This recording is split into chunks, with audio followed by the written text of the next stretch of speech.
விருச்சிகத்தை பற்றி சொல்லணும் அப்படின்னா மேடம், கால புருஷனுக்கு 8ஆம் பாவராசி அஷ்டமஸ்தானம் அப்படின்னும் போது டிஃபால்ட்டாக எல்லா ஜோதிடர்களும் ஒரு விஷயம் சொல்லுவாங்க.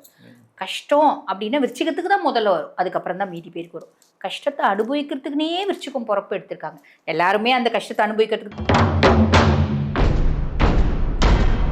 விருச்சிகம் எந்த அளவுக்கு நெகட்டிவ்ஸை ஃபேஸ் பண்ணுறாங்களோ அந்த அளவுக்கு வாழ்க்கையில் முன்னோக்கி போவாங்க. நிதர்சனமான உண்மை. ரீசன் என்ன அப்படின்னா இவங்களுக்கு சின்ன வயசுலேருந்து இவங்களோட லைஃப் எப்படி இருக்கும், ஒரு ஸ்கூல் படிக்கிற பிள்ளை நல்ல ஃப்ரெண்ட்ஸ் கூட இருக்கும். ஃப்ரெண்ட்ஸ் வந்து பெருசாக இதுக்கு நல்ல ஃப்ரெண்ட்ஸாக இருக்காது. விருச்சிகம் செவ்வாயினோட ராசி அப்படின்றதுனால அந்த காலத்தில் நிறைய நாடுகளில் வந்து பார்த்திங்கன்னா ஆக்கிரமிப்பு பண்ணி நிறைய பூமியை தன் வசப்படுத்தினவர்கள் எல்லாமே வந்து பார்த்திங்கன்னா விருச்சிகமாக இருப்பாங்க, பெரும்பாலான பர்சனாலிட்டிஸ்.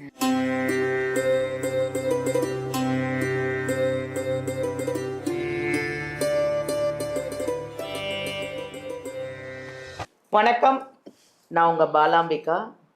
உலகமெல்லாம் பார்த்து ரசித்து எங்களுக்கு நல்ல ஒரு பாசிட்டிவான கமெண்ட்ஸ் எல்லாம் கொடுத்து எங்கள் ஜோதிடர் யுகம் சேனலை எவ்வளோ பிரபலமாக்கி சக்ஸஸ்ஃபுல்லாக்கி ஒரு ஜோதிடர்களையும் நாங்கள் வந்து கூப்பிட்டு உங்களுக்காக நிறைய விஷயங்களை அலசி ஆராய்ஞ்சி கொடுத்துட்ருக்குறோம். எதுக்காக? உங்களுக்காக யூஸ்ஃபுல்லாக இருக்கணும், நீங்கள் நிறைய பரிகாரங்கள்லாம் பண்ணணும், நிறைய கோவில்களுக்கெல்லாம் போகணும், 12 ராசி ஆளுங்களுக்கும் நல்லா இருக்கணும் அப்படின்ற ஒரே காரணத்துக்காக நாங்கள் நிறைய ஜோதிடர்களை கூப்பிட்டு நிறைய விஷயங்களை உங்களுக்காக நாங்கள் ஷேர் பண்ணிகிட்ருக்கோம். நீங்களும் அதெல்லாம் வந்து எங்களுக்கு கமெண்ட் கொடுக்கும்போது நீங்கள் சொன்ன பரிகாரத்தை நாங்கள் ஃபாலோ பண்ணோம், நல்லாயிருக்கோம், சந்தோஷமாக இருக்கும் அப்படின்னு நீங்கள் ஒரு பாசிட்டிவாக கொடுக்குறீங்க பெர் கமெண்ட்டை. அதுதாங்க எங்களுடைய சக்ஸஸ்ஃபுல்கான ஒரு காரணம். இன்றைக்கி ஒரு அருமையான ஒரு டைட்டிலோட அருமையான ஒரு ஜோதிடரோட அழகான ஒரு ஜோதிடரை நம்ம சந்திக்க போகிறோம். யார் அப்படின்னா, ஒரு அழகாக பிரகாசமாக ஒரு என்ன சொல்கிறது, அவங்களுக்கு நிறைய ஃபேன்ஸ் இருக்காங்க, ஒரு அழகான முகம், அழகான 12 ராசிக்கும் உங்களுக்கு ஒரு பாசிட்டிவான விஷயங்களை கொண்டு வந்துட்டுருக்காங்க நம்ம டாக்டர் தீபா அருளாளன் அவர்களை தான் நம்ம சந்திக்க போகிறோம். இன்றைக்கி என்ன டைட்டில் அப்படின்னா, பிரம்மன் எழுதிய விதி. புதுசாக இருக்கு இல்லைங்க, எனக்கே அது புதுசாக தான் இருக்குது. பிரம்மன் எழுதிய விதி என்ன தான் இருக்கும் அந்த 12 ராசிக்கும் அப்படின்னு நம்ம டாக்டர் தீபா அருளாளனை கேட்டு தெரிஞ்சுக்கலாமா? வாங்க அவங்கள சந்திப்போம். வணக்கம் மேம். வணக்கம். நான் சொன்னேன்னா பிரகாசமாக அழகாக ஜிகி ஜிக்கின்னு இருக்கீங்க மேம். ஜிகி ஜிக்கின்னு இருக்கீங்க. பரவாயில்ல மேம். உள்ள நிறைய நம்மளுக்கு வந்து யாருக்கு என்ன பிரச்சனை இருந்தாலும் வெளியே ஜிகி ஜிகின்னு தான் இருக்கணும் அப்படின்றதுக்கு நம்மளே முன்னோடியாக இருக்கலாம். இல்லை மேம், நான் ஒரே ஒரு விஷயந்தான் நான் சொல்வேன். நாம் என்ன தோற்றமோ அதுதான் பாசிட்டிவ், நாம் என்ன தோற்றமோ அதுதான் நெகட்டிவ். நான் வந்து ஒரு நெகட்டிவான ஒரு தோற்றத்தோடு உட்காந்துருந்தா அது முதல்ல சேனல் பார்க்குறவங்களே வந்து ஃபோனை மாற்றி விட்ருவாங்க. நம்ம இவ்வளோ அழகாக இந்த மூக்குத்தியெல்லாம் போட்டு நீங்கள் அப்படி ஜொலி ஜொலின்னு உட்காந்துக்கிட்டு இப்படிலாம் உட்காந்தாதான் சேனலை நம்மளை ரசிப்பாங்க அப்படின்றது என்னோட கான்செப்ட். இல்லை மேடம், நம்ம என்ன சொல்ல வரோம் அப்படின்னு அட்லீஸ்ட் ஒரு செகண்ட் காது கொடுத்தாவது கேட்பாங்க, அது உண்மை. அதுக்கும் மேல மேடம், ஒவ்வொரு லேடிஸும் வந்து பாத்தீங்கன்னா அவங்க அழகா தான் இருக்கணும். பொதுவாகவே பெண்கள்னாலே அழகு இல்லைங்களா? பெண்கள்னாலே மகாலட்சுமியோட ஸ்வரூபம். அப்ப நம்ம எப்பயுமே லட்சுமிகரமா இருக்கிறது தானே மேடம் நல்லது இல்லைங்களா? மனோரமா சொல்லுவாங்க மேம். ஓ, நீங்க பழைய நடிகை மனோரமா தெரியுங்களா? அவங்க அப்படிதான் சொல்லுவாங்க. ஓ, அழகா இருக்கணும். அதுவும் இல்லாம ஏஜ் சொல்லக்கூடாது, பெண்களோட ஏஜ் நம்ம சொல்லிக்க கூடாதுன்னு சொல்லுவாங்க. அதே மாதிரி நான் அந்த நடிகன் படம் ஆக்ட் பண்ணும்போது ஆண்டின்னு சொன்னதே அவங்க ரொம்ப நாள் 2 நாள் என்கிட்ட ஷூட்டிங் ஸ்பாட்ல பேசவே இல்லை மேம். ஏன் பேசலன்னு போது தான் எனக்கு தெரிஞ்சிச்சு, என்னையே ஆண்டின்னு கூப்பிட்டேன், நான் கிழவியான்னு என்னை கேட்டாங்க. அப்பதான் மேம் தெரிஞ்சுக்கிட்டேன், பெண்கள் என்னைக்குமே ஸ்வீட் 16 அப்படிங்கறத நம்ம காமிச்சுக்கிட்டே இருக்கணும் இல்லையா? பிரகாசமா அழகா. மேம், இன்னைக்கு வந்து பிரம்மன் எழுதிய விதி அப்படின்னு ஒரு அழகான ஒரு புது டைட்டிலோட இன்னைக்கு நம்ம மக்களை சந்திக்க போகிறோம். இந்த பிரம்மன் எழுதிய விதின்றது 12 ராசிக்கும் இருக்கும் இல்லையா? ஸோ அந்த 12 ராசிக்கும் பிரம்மன் எழுதிய விதி நம்ம பார்ப்போமா எப்படின்னு? கண்டிப்பாக பார்க்கலாம் மேடம். அடுத்தது விருச்சிக ராசி. விருச்சிக ராசிக்கு இந்த பிரம்மன் எழுதிய விதி எப்படி மேம் இருக்கு? விருச்சிகத்தை பற்றி சொல்லணும் அப்படின்னா மேடம், கால புருஷனுக்கு 8ஆம் பாவராசி அஷ்டமஸ்தானம் அப்படின்னும் போது டிஃபால்ட்டாக எல்லா ஜோதிடர்களும் ஒரு விஷயம் சொல்லுவாங்க. கஷ்டம் அப்படின்னா விருச்சிகத்துக்கு தான் முதல்ல வரும், அதுக்கப்புறம் தான் மீதி பேருக்கு வரும். கஷ்டத்தை அனுபவிக்கிறதுக்குனே விருச்சிகம் பிறப்பு எடுத்திருக்காங்க.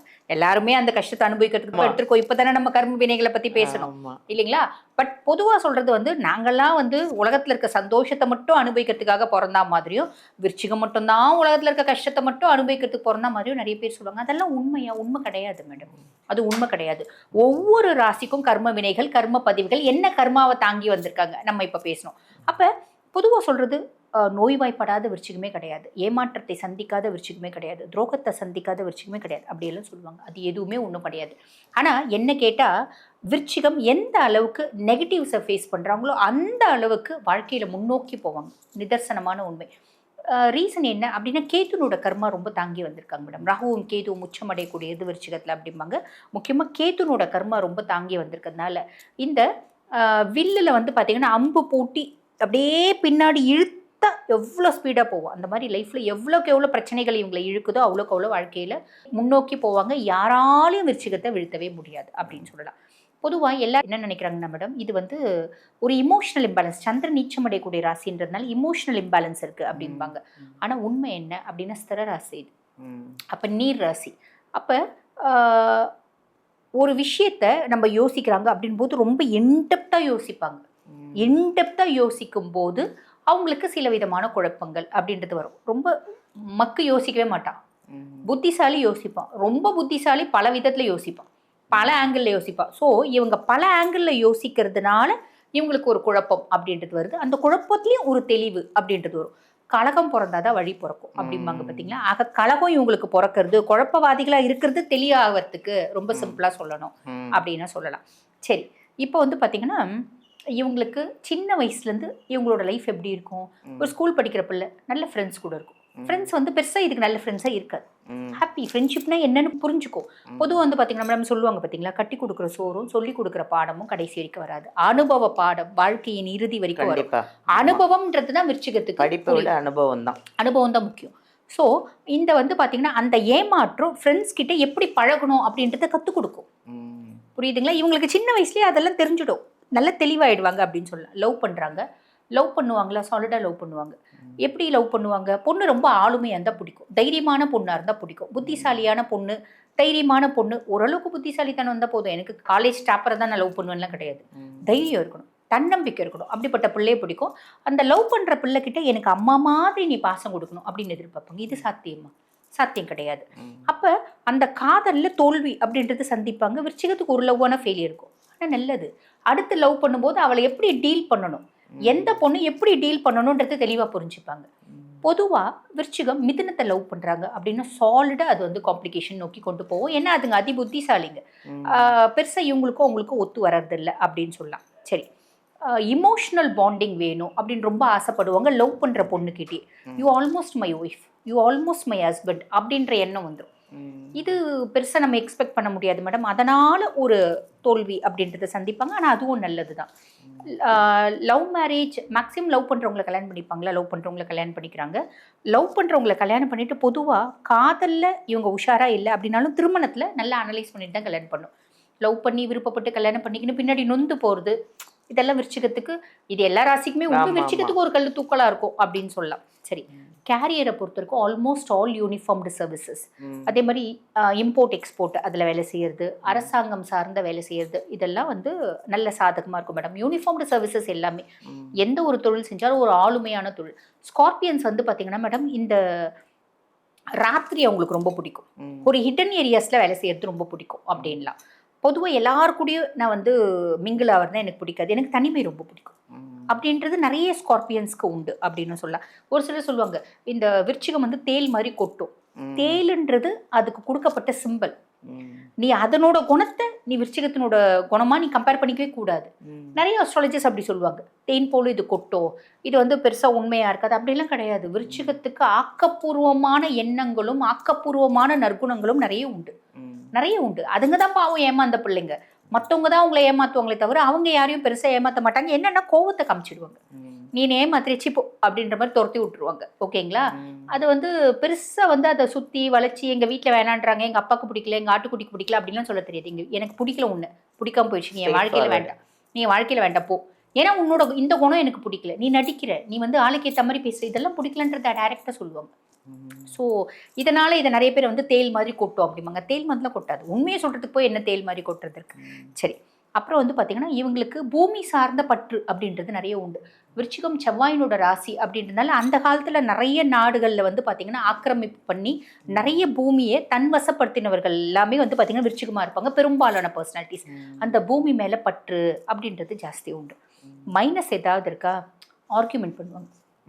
நான் தப்பு இல்லைன்னு நீ எப்படி என்ன சொல்லலாம், ஏதா சொல்லலாம், 1/2 மணி நேரம் ஃபுல்லாக அம்மா கிட்ட ஆர்கியூமெண்ட் பண்ணும் அப்படின்லாம். அந்த ஆர்கியூமெண்டல் நேச்சர் கொஞ்சம் இமோஷ்னலி கொஞ்சம் வீக் அப்படின்லாம் அது வாழ்க்கை அவங்களுக்கு புரிய வச்சுடும். இமோஷனல் ஸ்டெபிலிட்டியை கொண்டு வந்துடும் அப்படின்னு சொல்லலாம். ஆரோக்கியம் சார்ந்த பிரச்சனைகள், ஹீட் ரிலேட்டட் காம்ப்ளிகேஷன்ஸ், உஷ்ணம் சார்ந்த நோய்கள் இவங்களுக்கு நிறைய வந்து வரத்துக்கான வாய்ப்பு உண்டு அப்படின்லாம். அதே மாதிரி உங்களுக்கு ஃபேவரபிளான டைரக்ஷன் என்ன அப்படின்னா வடக்கு, நார்த்து. என்ன கலர்ஸ் இவங்களுக்கு ரொம்ப நல்லாயிருக்கும்? ரெட்டு, ஆரஞ்சு, எல்லோ, இதெல்லாம் ரொம்ப நல்லா இருக்கும் மேடம். விருச்சிகத்தை பற்றி ஒத்த வார்த்தையில் சொல்லணும் அப்படின்னா பிறருக்கு பாதுகாவலர்கள் அப்படின்னு சொல்லலாம். சூப்பர். இப்போ அவங்களுக்கு ஏதாவது டிப்ஸ் இருக்கா மேம் இந்த விருச்சிக ராசிக்கு பிரம்மன் எழுதிய விதியை மாத்துறதுக்கு அப்படிங்கிறீங்க இல்லையா? பொதுவாக வந்து பார்த்தீங்கன்னா விருச்சிகம் கொஞ்சம் பறவைகளுக்கு உணவு கொடுக்கறது அப்படின்றது. இந்த தெருவில் நாய்கள் நிறைய இருக்காங்க பார்த்தீங்களா மேடம்? கேத்துனோட கர்மா வாங்கி வந்திருக்காங்க. அப்போ கேத்து அப்படின்னாலே தெரு நாய்கள், பராமரிப்பு இல்லாத நாய்கள் அப்படின்னு சொல்லலாம். இப்பெல்லாம் என்ன பண்றாங்களா மேடம், வீட்லயே நல்ல ஜம்முன்னு வளர்க்குறாங்க. வளர்க்க முடியலன்னு போது அந்த குழந்தைங்களை தெருவில் விட்டுறாங்க. தெருவில் இருக்க நாய்களுக்காவது வாழ தெரியும், வீட்டில் வளர்த்துட்டு அந்த குழந்தைங்களுக்கு வாழவே தெரியாது. பாவம், அது ரொம்ப கொடுமை. அந்த மாதிரி இப்போ ரீசெண்டாக யாரோ ஒரு கிளைண்ட் என்கிட்ட பேசும்போது சொன்னாங்க மேடம், வீட்டில் டாக் வச்சிருந்தோம், டாகுக்கு ஃபுல்லும் சொறி பிடிச்சிடுச்சு, தூரம் கொண்டு போய் விட்டு வந்துட்டோம். அது எப்பேற்பட்ட பாவம் மேடம். அப்படிலாம் செய்யக்கூடாது. அந்த மாதிரியெல்லாம் செய்யறன்னா நீ மனுஷே கிடையாது, மனுஷனே கிடையாது. அதுதான் உண்மை. வாயிலா ஜீவனை நீ இப்படி பண்ற அப்படின்னா அது எவ்வளோ பெரிய கர்மிக் எஃபெக்ட். அந்த மாதிரிலாம் செய்யாதீங்க. அந்த மாதிரி இந்த பதிவை பார்க்குறவங்க யாராவது அப்படிலாம் செய்கிறாங்க அப்படின்னா இது எல்லா ராசியுமே மேடம். அவங்க என்ன ராசின்னு எனக்கு தெரியல, நான் மறந்து போச்சு. ஆக்சுவலி ரொம்ப கூலாக சொன்னாங்க. நான் சொன்னேன், ஏம்மா பாவம் இல்லையாம்மா, என்ன மேடம் பண்ணிட்டோம், வீட்டில் வந்து குழந்தை பெற்ற மருமக இருக்கா, என்ன மேடம் பண்ணிட்டோம் அப்படிங்கிறாங்க. அந்த வாயிலா ஜீவன் அது வந்து தொத்திடும் அப்படின்னு எல்லாரும் சொன்னாங்க. அதனால எங்கேயோ தூரம் தூக்கின்னு போயிட்டு ஆந்திரா பக்கத்தில் எங்கேயோ விட்டு வந்திருக்காங்க. அது எப்படி மேடம் சர்வைவ் ஆகும்?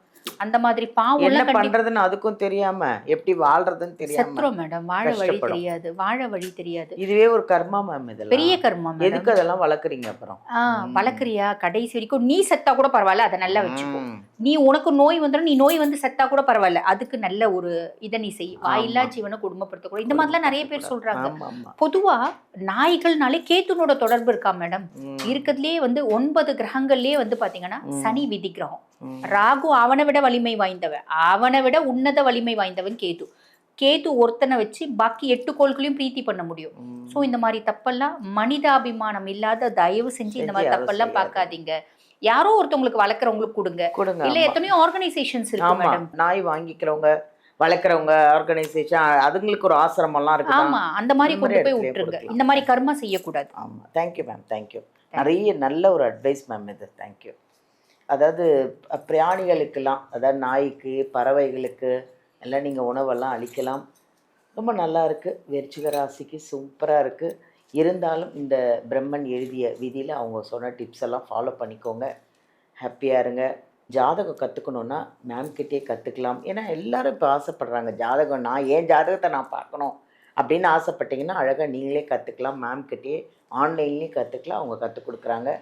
வீடியோலேருந்து நம்பர் எடுத்து உங்கள் ஜாதகம் பார்க்கணும், ஃபேமிலியில் யாருக்காவது டவுட்டு எதுனாலும் பார்க்குறாங்க. தேங்க்யூ.